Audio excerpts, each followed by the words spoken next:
Hello जी, कैसे हैं आप सब। आज एक और इम्पॉर्टेंट एपिसोड के साथ मैं आपकी खिदमत में हाजिर हूँ। आज की इस वीडियो में हम भारतीय मिसाइल के बारे में बात करेंगे जो पाकिस्तान की टेरिटरी पर आकर गिरा है। हम इस हवाले से कुछ डिफरेंट एंगल्स को देखेंगे कि इसके पीछे भारत के क्या ऑब्जेक्टिव्स थे। पहले तो हम इस वाक़े की थोड़ी सी टेक्निकल डिटेल्स देखेंगे, उसके बाद हम एक जनरल डिस्कशन करेंगे कि ये पाकिस्तान के लिए कितना ख़तरनाक साबित हो सकता है। 9 मार्च 6:45 बजे भारत से एक हाई स्पीड फ्लाइंग ऑब्जेक्ट उड़ता है जो भारतीय एयरफोर्स की सिरसा एयर बेस से, जो इंडिया की वेस्टर्न कमांड में एक इंपॉर्टेंट बेस है, वहां से टेक ऑफ करता है। ये भारत में साउथ की तरफ जा रहा होता है और राजस्थान के ऊपर से इसका पाथ एकदम चेंज होकर वेस्ट की तरफ डाइवर्ट हो जाता है और उसके बाद ये पाकिस्तान की एयर स्पेस में एंटर हो जाता है। ये प्रोजेक्टाइल पाकिस्तान की टेरिटरी में 124 किलोमीटर तक अंदर आ जाता है सिर्फ 3 मिनट और 44 सेकंड्स में, और मियां चुन्नू के पास एक गांव में जाकर गिरता है। 3 मिनट और कुछ सेकंड्स के कलील अरसे में ये 124 किलोमीटर का फासला तय कर लेता है पाकिस्तान में, जिससे ये जाहिर होता है कि इस ऑब्जेक्ट की जो स्पीड थी वो बहुत तेज थी, जिससे जाहिर होता है कि ये एक सुपरसोनिक मिसाइल था जिसकी स्पीड 2.5 मार्क से लेकर 3 मार्क तक थी।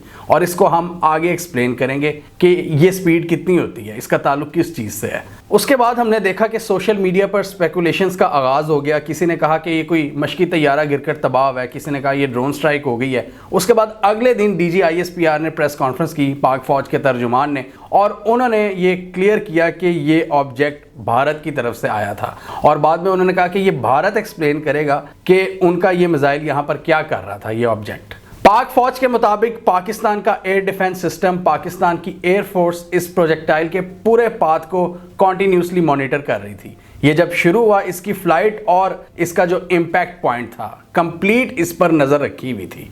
और साथ ही उन्होंने कहा कि जैसे ही हमें पता लगा कि हमारी एयर स्पेस में ये ऑब्जेक्ट एंटर हुआ है तो हमारी साइड से प्रॉपर टैक्टिकल एक्शन SOPs के मुताबिक लिए गए। इसमें ऑब्वियसली यही होता है कि आपके एयर डिफेंस सिस्टम को जैसे ही आइडिया होता है कि कोई होस्टाइल फॉरेन एलिमेंट एंटर हो रहा है आपकी एयर स्पेस में, तो फॉरेन एक्शन किया जाता है। आपके जो एयर कंट्रोलर रूम में लोग बैठे होते हैं वो फिर राब्ता करते हैं आपके, और फिर स्क्रैम्बल करती है एयरफोर्स, और इस पूरे मामले को ये इन्फॉर्मेशन पहुंचाते हुए और अपनी पूरी चीज़ों को गैदर करते करते भी कुछ मिनट्स लग जाते हैं। लेकिन यहाँ पर ये पॉइंट इंपॉर्टेंट है कि पाक फौज ने इसको क्लैरिफाई किया है कि हम इसको प्रॉपरली मॉनिटर कर रहे थे, इसलिए हमने इसका पूरा पाथ भी दिखा दिया, पूरा एक्सपोज कर दिया कि ये शुरू कहाँ से हुआ था, जो सिरसा की एयर बेस थी हरियाणा के एरिया में। पाकिस्तान के मुताबिक ये ऑब्जेक्ट तकरीबन 40,000 फीट की बुलंदी पर फ्लाई कर रहा था, और ये तकरीबन वही एवरेज फ्लाइट हाइट है जो कमर्शियल फ़्लाइट्स के लिए यूज़ की जाती है। तो इसलिए यहाँ पर बहुत सी कमर्शियल फ़्लाइट्स भी उड़ी थी, सऊदी अरेबिया की, UAE की, पाकिस्तान की, यानी कोई कमर्शियल तैयारा भी इसकी ज़द में आ सकता था और बहुत बड़ा जानी नुकसान हो सकता था। फ़ज़ा के अलावा ये ऑन ग्राउंड भी काफ़ी नुकसान कर सकता था, लेकिन खुशकिस्मती से कोई नुकसान नहीं हुआ, जानी नुकसान नहीं हुआ।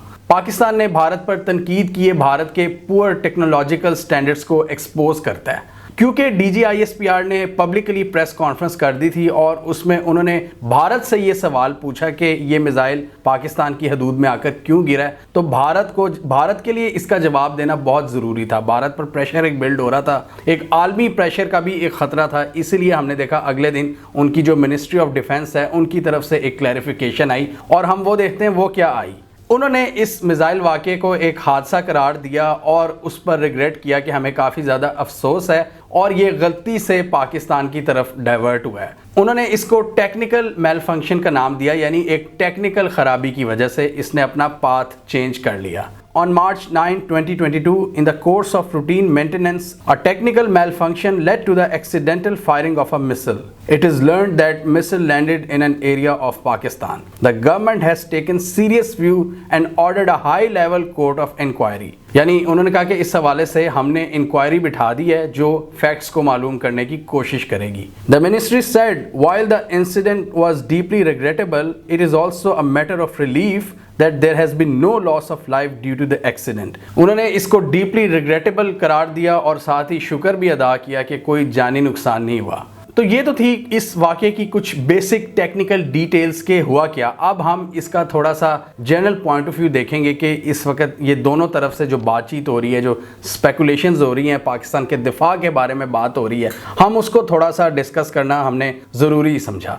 इसमें भारत की तरफ से तो ऑब्वियसली ये कहा जा रहा है कि ये गलती से है, ये कोई ऐसी बात नहीं। जबकि अगर हम एक्सपर्ट्स की बात करें, जो भारतीय चैनल्स ने इंटरव्यू लिए हैं कुछ इंडियन एनालिस्ट जिनका ताल्लुक भारतीय एयरफोर्स से, ये बताया कि इसकी प्रोबेबिलिटी बहुत कम है कि इस लेवल का कोई मिसाइल वो अपना पाथ चेंज कर ले। और उसमें फिर ऐसी कैपेबिलिटी भी होती है कि अगर वो अपना पाथ डाइवर्ट कर ले, गलती से कोई मेल फंक्शन हो जाए, तो वो सेल्फ डिस्ट्रॉय हो जाता है। उसके अंदर एक ये भी फंक्शन होता है, वो भी नहीं हुआ। तो यहाँ पर क्या फिर शक जाता है कि भारत ने यहाँ पर पाकिस्तान का जो एयर डिफेंस सिस्टम है उसको टेस्ट किया है।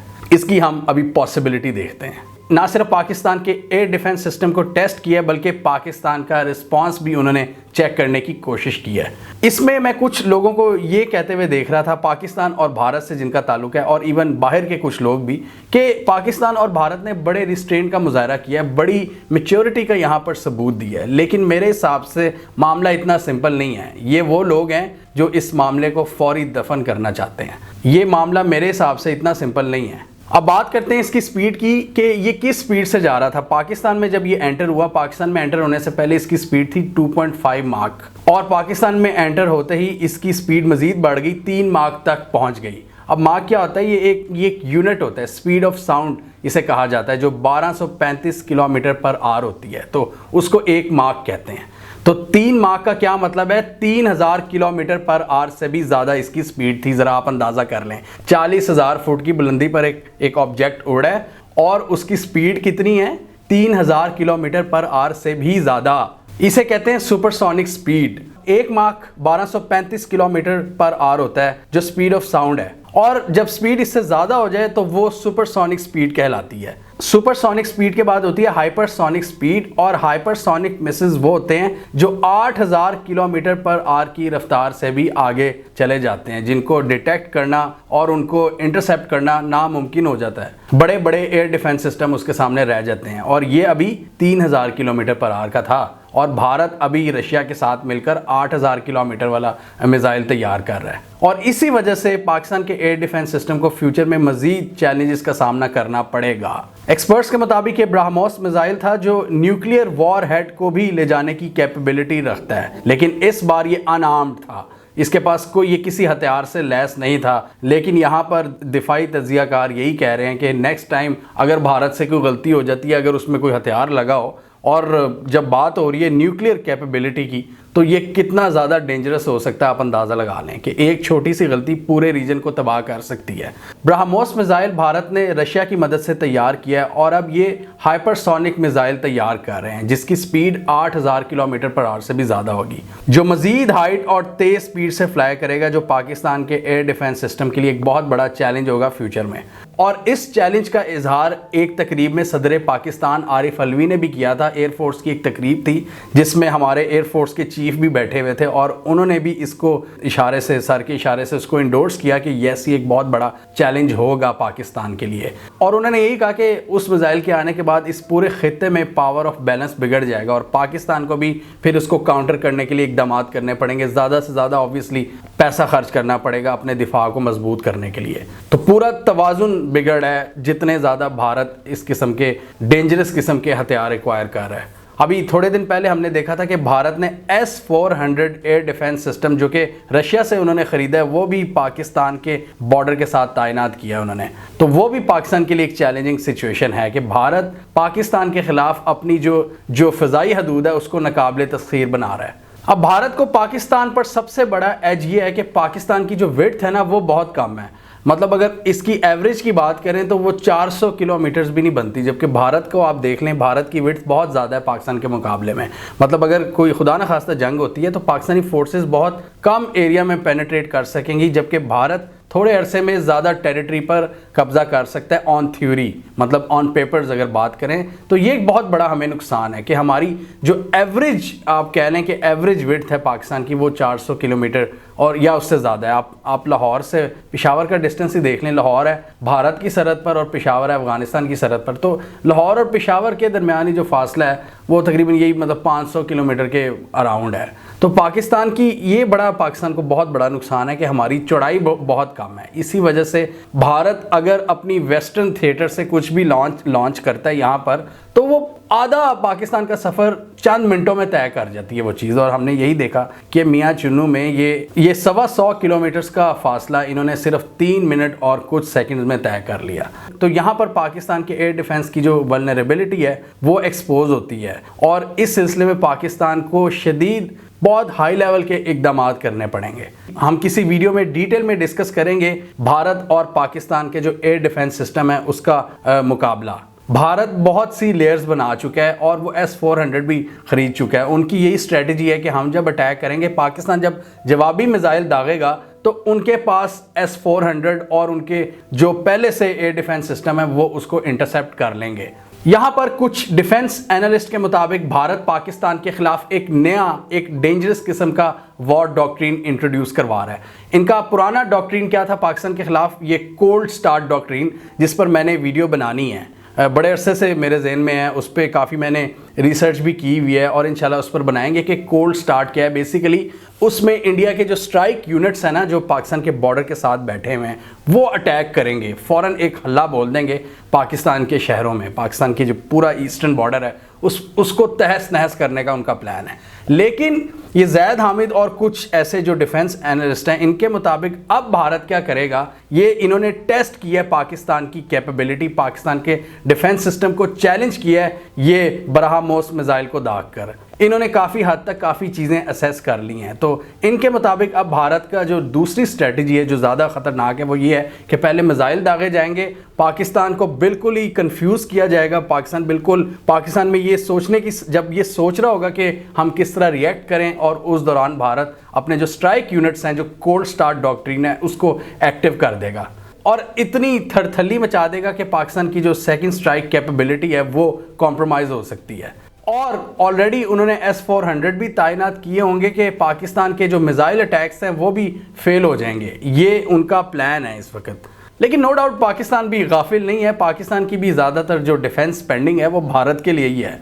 और 27 फरवरी 2019 को हमने भारत को ये पैगाम दे दिया हुआ है, जो ऑपरेशन स्विफ्ट रिटॉर्ट था, जिसमें हमारी एयरफोर्स भारत के अंदर बहुत ज़्यादा एरिया के अंदर घुसकर उन्होंने पेनिट्रेट किया और स्ट्राइक्स की हमने, और ये भारत को क्लियर पैगाम दिया। और फिर बाद में जो अभिनंदन वाला वाक़या हुआ, तो इसके लिए जो कांस्टेंट अपग्रेडेशन है अपनी फोर्सेस में, अपने मिलिट्री हार्डवेयर में, वो बहुत ज़रूरी है। और इसलिए मैं कहता हूँ आपकी इकॉनमी का तगड़ा होना बहुत ज़रूरी है। अब ये S-400 मिसाइल सिस्टम की अगर बात करें, ये चाइना के पास भी है, ये भारत के पास भी है। हमारे पास इस वक्त चाइना का एयर डिफेंस सिस्टम है, ये हमने थोड़े अर्से पहले एक्वायर किया था इसको। इससे भी बहुत बेहतर सिस्टम हम एक्वायर कर सकते हैं, लेकिन ऑब्वियसली उसके लिए चाहिए ज़्यादा पैसा, और ज़्यादा पैसे के लिए हमें चाहिए अच्छी इकॉनमी, ताकि हमारा दिफा भी नाकाबिले तस्खीर हो सके। ये जो हाइपरसोनिक मिसाइल बनाने का ये सोच रहे हैं, ब्रह्मोस मिसाइल, ये अभी ये जो टेस्टिंग इस तरह की चीज़ें कर रहे हैं, इन सारी चीज़ों से हमें एक ही चीज़ बचा सकती है, लेटेस्ट मिलिट्री इक्विपमेंट। तो पाकिस्तान के दिफा में पाकिस्तान एयरफोर्स और हमारा जो एयर डिफेंस सिस्टम है उसका किरदार बहुत कलीदी होगा। इसलिए दोनों साइड्स अब देखें, लेटेस्ट जो जंगी तैयारे हैं वो भी एक्वायर कर रही हैं। अगर उन्होंने राफेल ख़रीदे हैं तो हमने भी J-10C को इंडक्ट कर लिया अपने आर्सनल में। तो मुकाबला दोनों तरफ से जारी है, नो डाउट। भारत में जो मोदी सरकार है वो ये समझते हैं कि अभिनंदन वाली जो जलालत थी वो इनके लिए बहुत ज़्यादा शर्मिंदगी का बायस बनी थी, और उसके बाद से हम देख रहे हैं कि ये राफेल तैयारे, ये S-400 फौरी से ये इन्होंने एक्वायर किए हैं। ऑब्वियसली प्लान तो पहले से था, लेकिन बहुत तेज़ी देखने को मिल रही है, और ऐसे लग रहा है कि भारत, ऐसा इनकी मतलब फीलिंग आ रही है कि ये कोई बदला लेने के चक्कर में है, जो जलालत, जो ह्यूमिलिएशन पाक एयरफोर्स ने इनको पहुंचाई थी। हमें इसका तोड़ करने के लिए ऑब्वियसली बेहतर से बेहतर एयर डिफेंस सिस्टम चाहिए, अच्छे तैयारे चाहिए। हमारी एयरफोर्स बहुत ज़्यादा काबिल है इस मामले में, और ये मिलिट्री हार्डवेयर के साथ साथ ये भी बड़ा ज़रूरी होता है कि हथियार को चलाने वाला या उसको यूज़ करने वाला कौन है, ये भी बड़ा मैटर करता है। पाकिस्तान की एयरफोर्स भी गाफिल नहीं है और अपने आप को मॉडर्न टेक्नोलॉजी से वो लैस कर रहे हैं, दिन ब दिन वो अपग्रेडेशंस वो भी कर रहे हैं।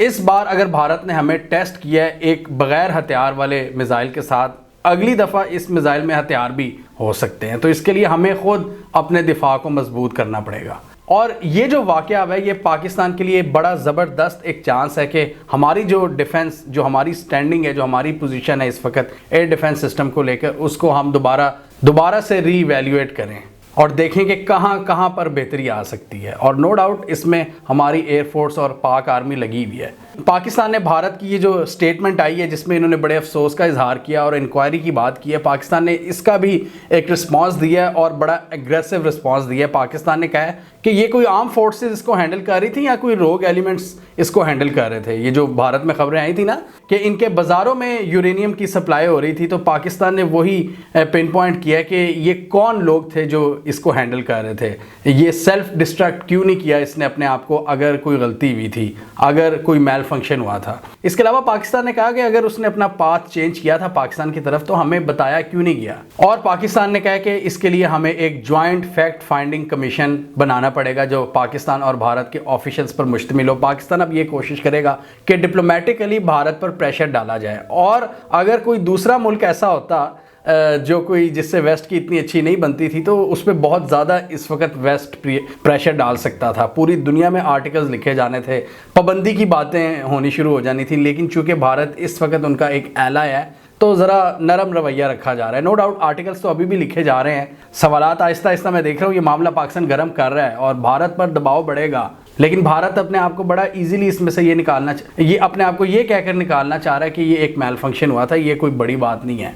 ये भी एक इंटरेस्टिंग चीज़ है कि पाकिस्तान ने इसको बड़ा डीपली एनालाइज किया है। पाकिस्तान ने पूरा एक्सपोज कर दिया, मतलब भारत से पहले हमने बता दिया कि भारत के इस प्रोजेक्टाइल का पाथ क्या था। हमने उसकी पूरी स्टार्टिंग पॉइंट और आखिरी इसका जो इम्पैक्ट पॉइंट था सारा हम तफसीलात सामने लाए। सबसे पहले हम लाए और हमने फिर भारत से कहा कि इसको एक्सप्लेन करें। उन्होंने कहा और उन्होंने उसकी एक्सप्लेनेशन दी और अब हम भारत पर मज़ीद प्रेशर डाल रहे हैं।